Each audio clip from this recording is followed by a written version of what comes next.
السلام علیکم بچوں، آج میں آپ کو ایک بہت پیاری اور سبق آموز کہانی سنانے جا رہا ہوں۔ یہ کہانی ہے ایک نیک دل بچے احمد کی جو ہمیشہ سچ بولتا تھا۔ ایک دن احمد اسکول سے گھر واپس آ رہا تھا۔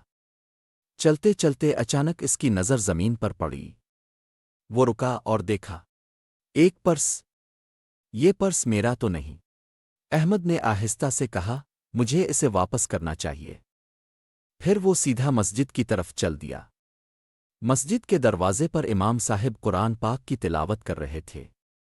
احمد نے ادب سے سلام کیا اور کہا، امام صاحب، یہ پرس مجھے راستے میں ملا، شاید کسی کا گم ہو گیا ہو۔ امام صاحب مسکرائے، شاباش بیٹا، تم نے بہت اچھا کیا۔ امام صاحب نے مائک اٹھایا اور اعلان کیا، ایک پرس ملا ہے، جس کا ہو مسجد سے رجوع کرے۔ کچھ دیر بعد ایک بزرگ آدمی مسجد میں داخل ہوئے۔ ان کے چہرے پر فکر اور غم تھا۔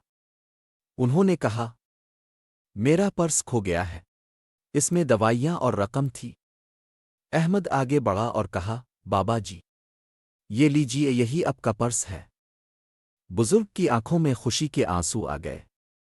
انہوں نے احمد کو گلے لگایا اور کہا، بیٹا، تم ایک سچے مسلمان ہو، اللہ تمہیں دنیا و آخرت میں کامیاب کرے۔ امام صاحب دور سے یہ سب دیکھ کر مسکرا رہے تھے۔ سورج غروب ہو رہا تھا۔ سنہری آسمان کے نیچے احمد مسکراتا ہوا گھر کی طرف جا رہا تھا، دل میں سکون اور لبوں پر خوشی۔ بچوں، اس کہانی سے ہمیں کیا سبق ملا؟